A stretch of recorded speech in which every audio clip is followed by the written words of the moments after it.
Ya, entonces vamos arrancando de una vez, ¿ya, chicos?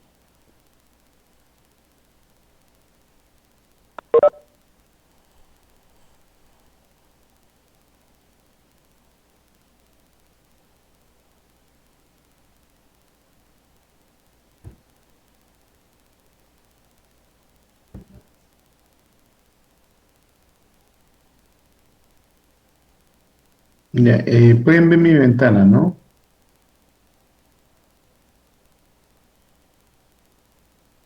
Sí, doctor, sí se nota. Sí, doctor, sí se observa. Ya, listo. Bueno, hablemos un poco de estudio de contraste, ¿no? El sistema de contraste oral, ¿no? Porque vamos a hablar de tubo digestivo, son dos. Uno, pues, es una sustancia radiopaca y la otra es el aire, ¿no? Y de las sustancias radiopacas me van a representar la mucosa del tubo digestivo.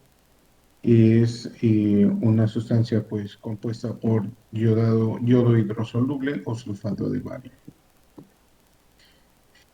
El sulfato de bario es un componente como una harina, hagan la idea, que se tiene que mezclar con agua y hacer como una papilla.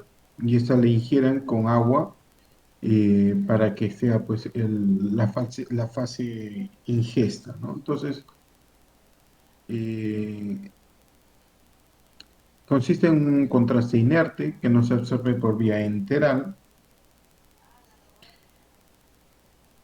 Entonces, hablamos de estudio de contraste simple, usar varios de menor densidad para ver esas superpuestas. Cuando hablamos de un estudio de doble contraste, hablamos de un vario de alta densidad que favorece la adhesividad y permite un mejor recubrimiento de la mucosa. Y el segundo contraste, pues ya les he mencionado, es el aire, ¿no? Pero tiene sus contraindicaciones. Como le digo, el sulfato de bario es denso, es espeso, como una papilla que que se adhiere muy bien a la mucosa.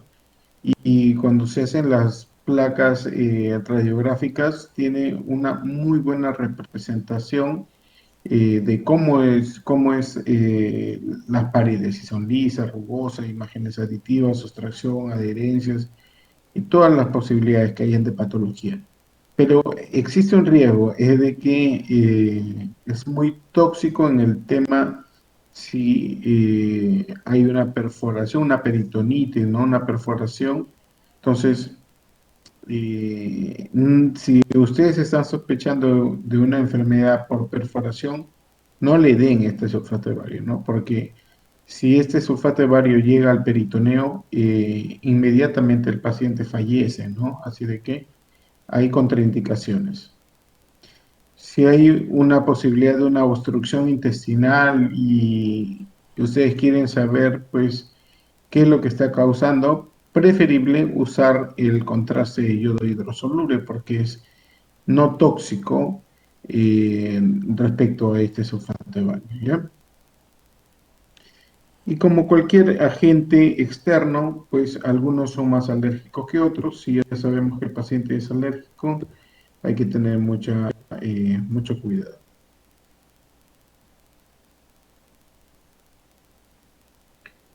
Entonces, hay reacciones adversas leves como náuseas y vómitos, dolores abdominales, estreñimiento, prurito, urticaria, moderadas disnea, reacciones vasovagales.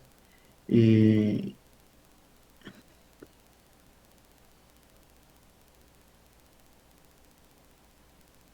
y la severa, pues estamos hablando de un shock anafiláctico y un paro cardiorrespiratorio. El otro contraste que les he hablado es un yodado hidrosoluble, pues es como una ampolla transparente de líquido que se le abre y se le dice al paciente que se lo ingiera, ¿no? Entonces es más fácil de la administración. Pacientes que tienen problemas en la deglución y queremos hacer un estudio de esófago, pues cuando le das el sulfato de bario, es difícil que lo trague el paciente, ¿no? En esos pacientes que están sospechando en una calasia, una secuela, pues, de, de pacientes que hayan ingerido soda cáustica.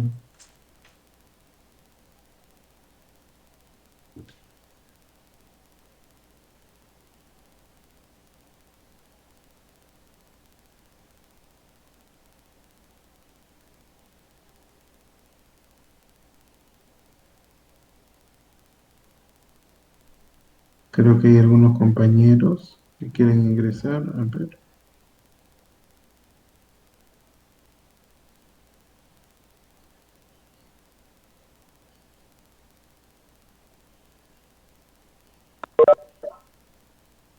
Ya.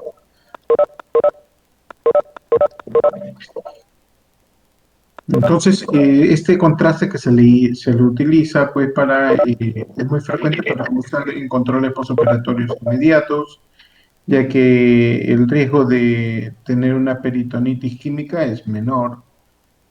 Cuando estamos sospechando una perforación y no se puede usar el sulfato de bario, pues ese contraste es muy bueno. Si tenemos obstrucciones del intestino delgado, ¿qué contraste usar? Preferible es este. O diverticulitis también, ¿no? Pacientes no colaboradores o con alguna alteración del estado de conciencia. Como esto es líquido, como si fuera algo muy, muy digerible, es fácil de administrarlo, ¿no? Entonces, también tiene sus contraindicaciones, pues si hay alguna fístula con la vía aérea, ¿no?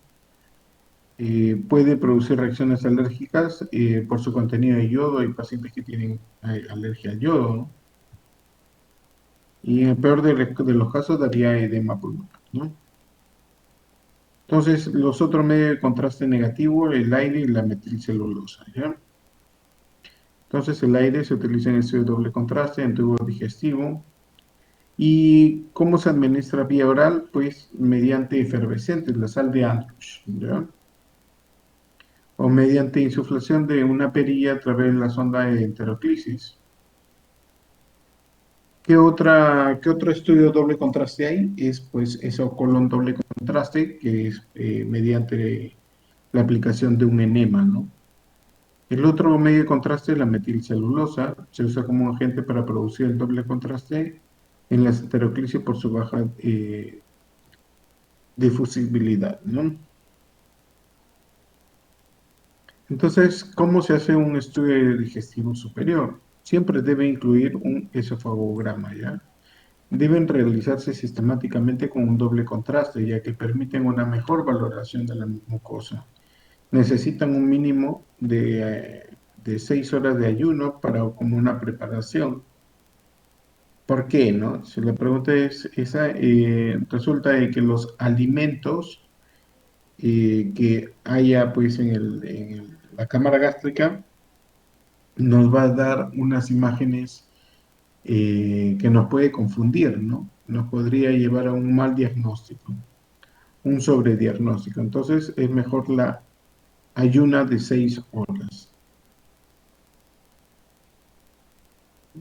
Acá se hace pues el preparado del sal de Andrews y eso ayuda a representar muy bien el tubo digestivo.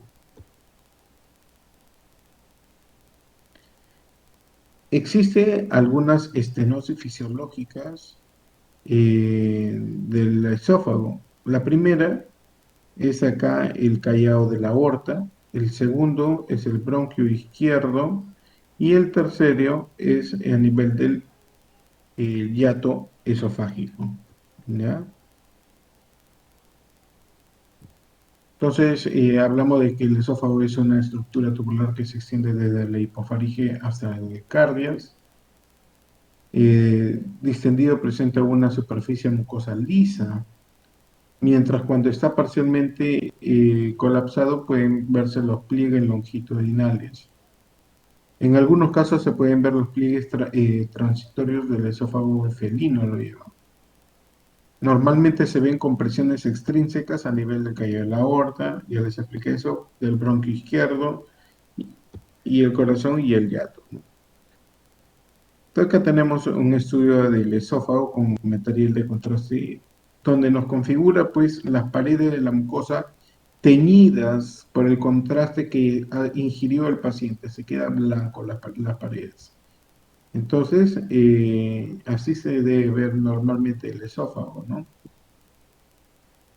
Aquí está las estenosis fisiológicas que les estaba hablando.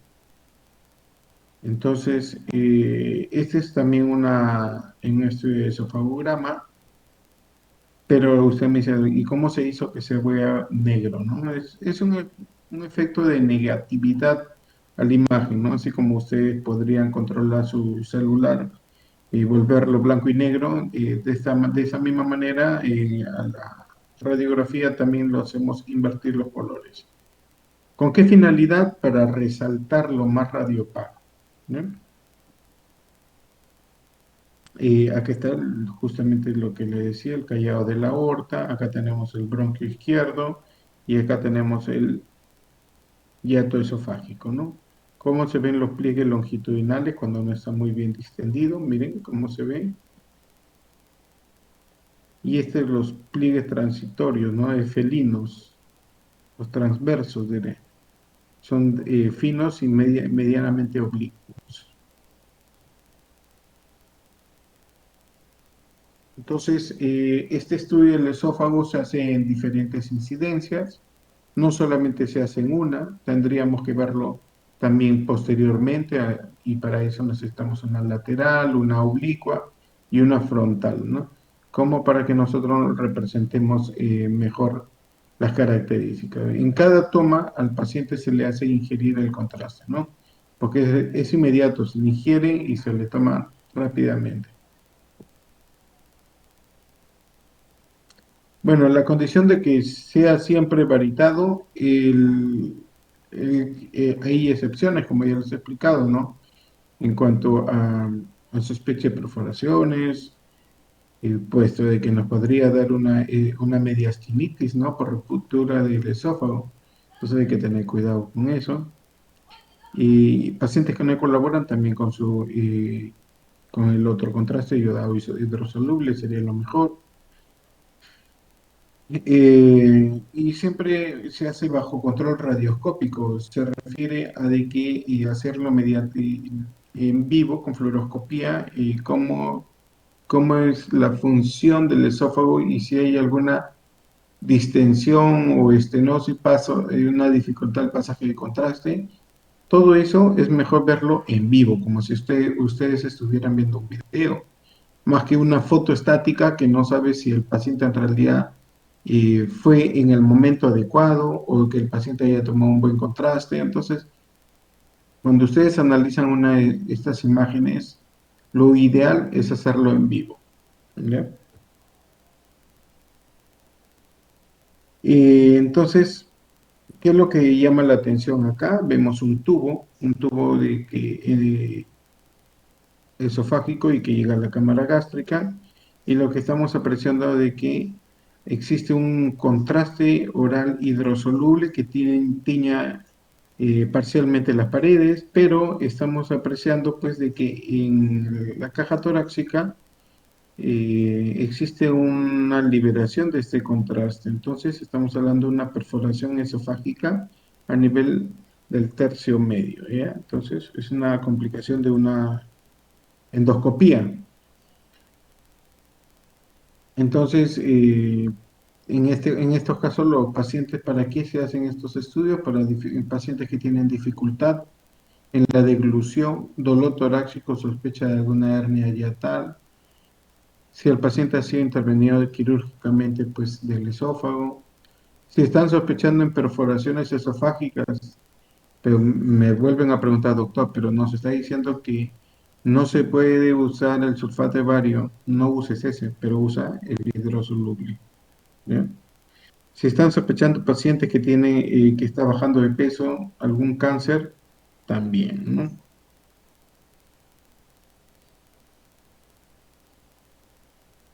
Entonces vamos pasando a lo patológico, ¿ya? Acá tenemos un estudio de esófago, ¿no? Con contraste, donde apreciamos una estenosis total en la porción distal de justo en el esfínter esofágico inferior. Entonces, estamos apreciando de que existe una estenosis abrupta, ¿no? Una estenosis que nos da una característica que es, ahí está el pico de ave o pico de pájaro, ¿no? Entonces acá no pasa el contraste, o si pasa, pasa muy lentamente, ¿no? A eso le llamaríamos acalasia. Aparte de la estenosis del esfínter esofágico distal, ¿qué más se debe ver? El megaesófago, ¿no? Entonces estamos viendo que este esófago está bastante dilatado, producto a una compensación a tantos alimentos que se quedan acá y con dificultad sigue el camino, ¿no? Acá tenemos una patología, pero no es tan pequeña, ¿no? Como la anterior, que vemos una estenosis muy cercana a donde termina, en cambio esta es más larga, ¿no? Y estamos viendo pues de que el megaesófago está también presente. Esta es la cámara gástrica. Entonces, hay algo acá. Si me preguntan, doctor, ¿pero podría ser una acalasia o podría ser un cáncer esofágico? En los dos casos existe la posibilidad que lo sea, ¿no? Pero eh, el tema de la acalasia es un pico más pequeño, ¿ya? Una duplicación quística en un niño de 2 años de edad, ¿no? Con episodios repetitivos de vómitos. Acá lo que estamos viendo en este esofagograma, que existe irregularidades, un patrón eh, reticular, micronodular de las paredes del esófago. Entonces acá vemos como una ulceración y que tracciona esta pared del esófago, ¿no? Entonces estamos hablando pues una úlcera, todo eso, ¿no? Una úlcera central. ¿Qué es lo que estamos viendo acá?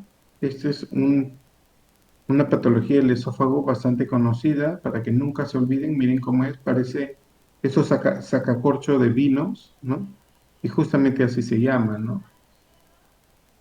¿Y qué patología es esta sacacorcho? Se llama espasmo esofágico difuso. ¿Y en qué consiste eso?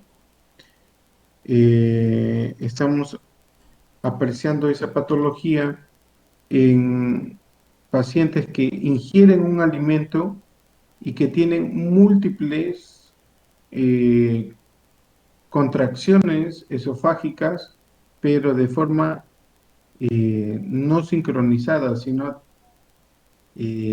al azar. Entonces, pongamos, si llega acá el alimento, existe una contracción del esófago, desciende un poco y acá encuentra otra contracción, pero se va para arriba, así que la comida se va de arriba abajo y baja muy lentamente. Entonces a esto le llamamos espasmo esofágico difuso, ¿no?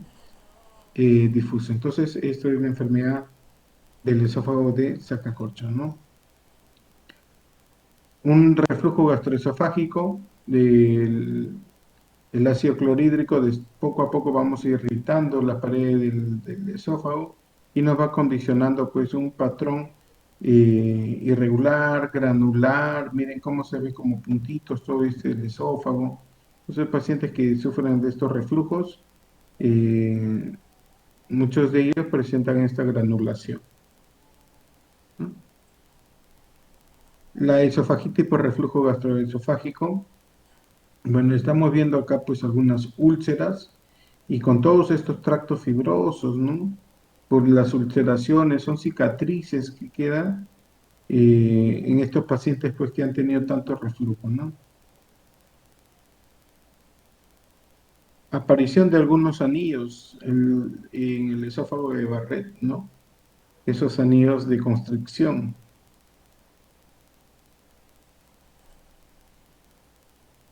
La ingesta de cáusticos, ¿no? Entonces, lo que vamos a ver acá es que estos pacientes, la luz del esófago se estenosa significativamente, así de que Así como sucede con la calasia o algún cáncer, difícilmente el alimento pasa al cardio, ¿no? Estos pacientes van a tener que ser sometidos quirúrgicamente y un reemplazo. Otra patología, muchos gastroenterólogos, para definir muy bien cómo se ve estas columnas en caso de una paciente con hipertensión portales, ¿no? Con esas varices esofágicas. Entonces, también se le pide esa orden para ver esos surcos gruesos que se suelen presentar con estos pacientes, ¿no? El divertículo de Senker, ¿qué es? Bueno, es una imagen que no debe estar ahí. Es una imagen como un globito, ¿no? Hagan la idea de eso, como un globo que aparece en la parte posterior. Entonces, estamos hablando de la protrusión de la mucosa y la submucosa en una zona de mayor debilidad existente en la cara posterior de la faringe, entre los bordes inferior de las fibras musculares oblicuas del constructor inferior y del borde superior del músculo crico faríngeo, ¿no? ¿Qué es lo que nos va a producir esto? Lo que sucede es de que hay parte de la comida que se va a quedar dentro de esta bolsita. Entonces, obviamente tiene con sus bacterias, las infecta, va a producir halitosis, disfagia, muchas veces van a tener esas regurgitaciones los pacientes. Entonces, en cuanto a la eficacia diagnóstica, la endoscopía es superior al esofagograma en estudios morfológicos. Ya saben, ya en cuanto a representar si es un megaesófago, por lógica se va a ver mejor por este estudio que por endoscopía, ¿no? Técnica de elección de trastornos motores y sospecha de perforación o fístulas, ¿no? Es muy buena. Ahora pasamos a un estudio seriado gastrointestinal. ¿En qué consiste? Bueno, vamos a evaluar el estómago, ¿no? Ya saben, tenemos un del cardio, antropilórico, la curvatura mayor, el cuerpo, la curvatura menor.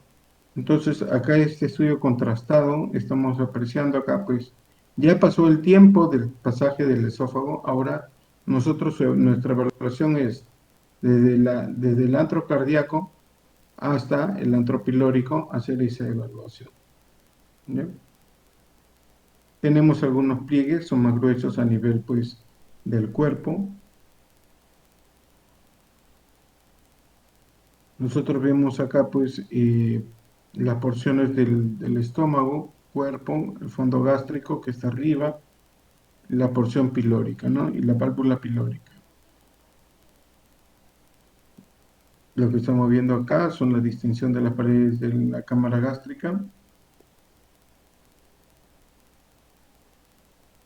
Miren cómo se aprecian los pliegues, ¿no? Este es un estudio con una distensión moderada, no está muy bien distendido, faltó un poco más de sal de Andrus para evaluar muy bien. Entonces acá tenemos el bulbo duodenal, la primera y segunda y tercera porción del duodeno, ¿no? Y acá el yeyuno que tiene una morfología como plumas de pájaro, ¿no? El yeyuno es como el pluma de pájaro. Tenemos acá el duodeno, primera, segunda y tercera porción, el fondo que es arriba y el cuerpo. Los pliegues son más prominentes en la curvatura mayor del cuerpo gástrico. Con la distensión se borran los pliegues gástricos y se observa un patrón reticular fino que corresponden a las áreas gástricas. Para valorar la cardia es necesario un estudio de doble contraste, digamos. Entonces acá tenemos una radiografía mediante estudio de fluoroscopía. Estamos viendo el pasaje de contraste desde el esófago a la cámara gástrica, vemos los pliegues gruesos, es un estómago medianamente distendido.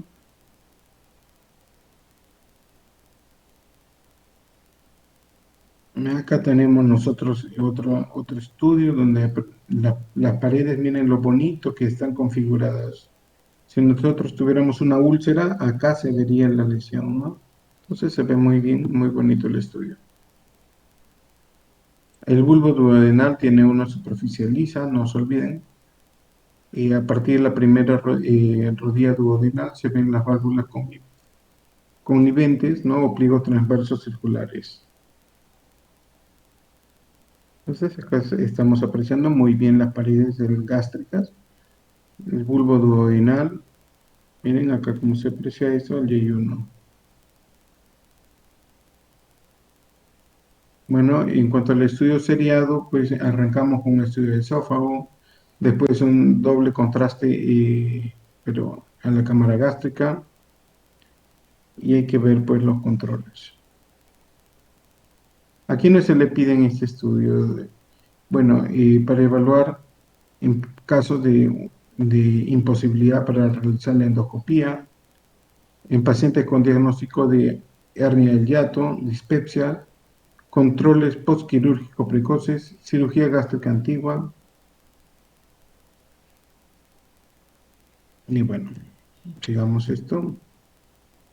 Las diferentes incidencias que se suelen tomar al paciente, ¿no?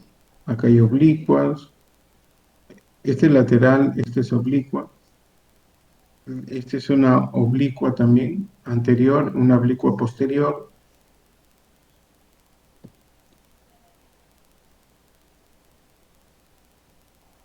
Entonces tenemos que hacer las diferentes tomas en las posiciones del paciente, ¿ya? Vamos a avanzar un poco más.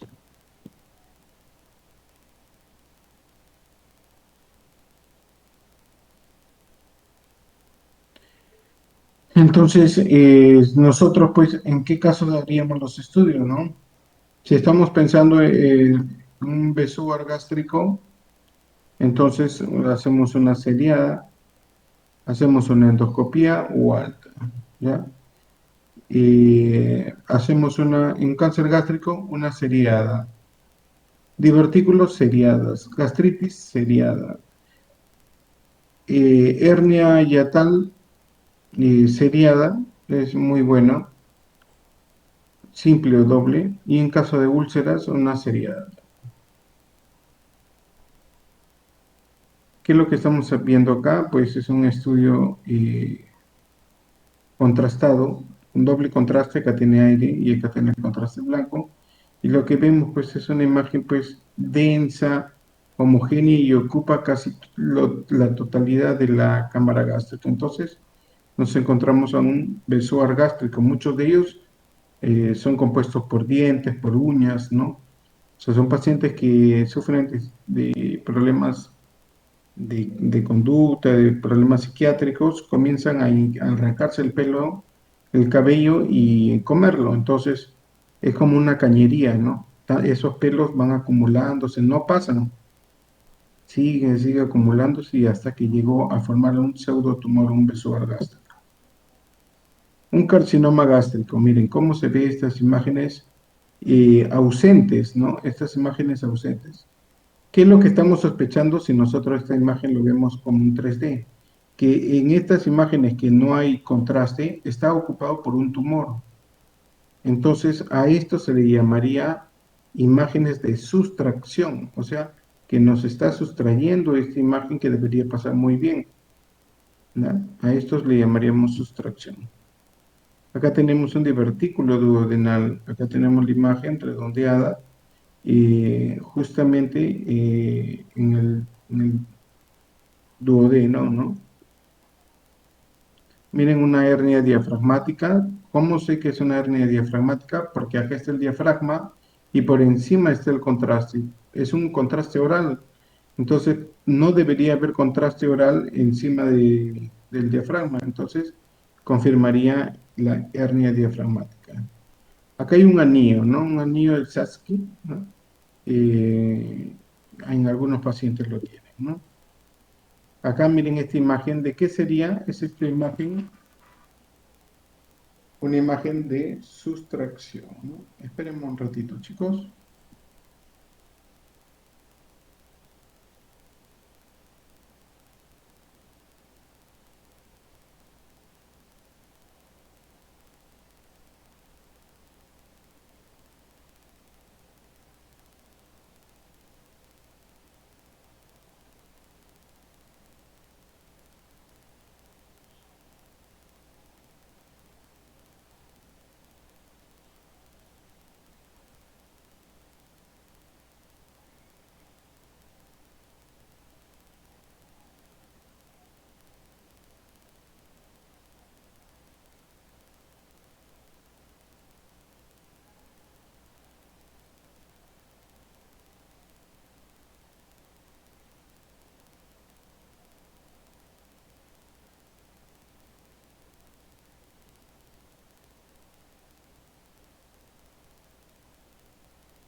Hola chicos, ¿me escuchan?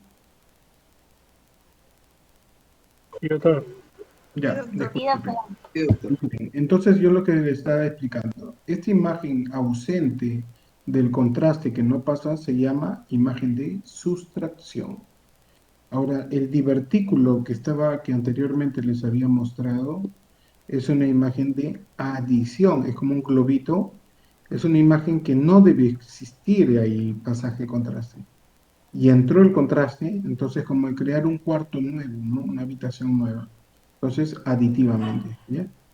Y si hubiera un cáncer por acá, entonces sería sustracción, porque estaría ocupando la parte donde no debería ocupar nada. Los pólipos son imágenes intraluminales, entonces sería también de sustracción. ¿Ok?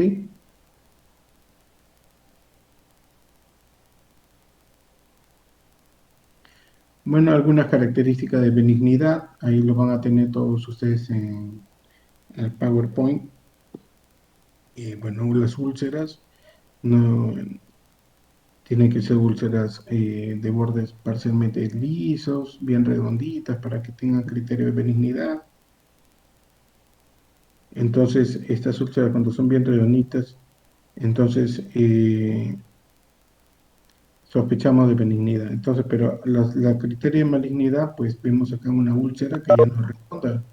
Estamos viendo que es una úlcera amplia, de una base amplia, ¿no? Irregular, con algunos alguna fibrosis acompañadas. Entonces, estos son criterios de malignidad, ¿no? Miren, acá tenemos una úlcera amplia, ¿no? Una base amplia, con su nido ulceroso. Miren, el nido ulceroso, irregular en sus bordes.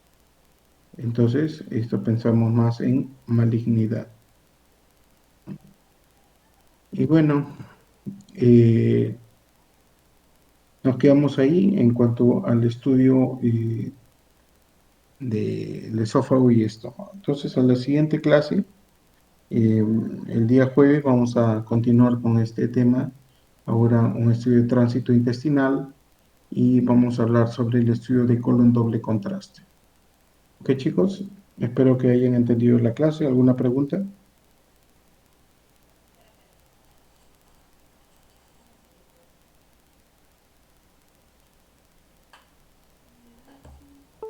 Hola.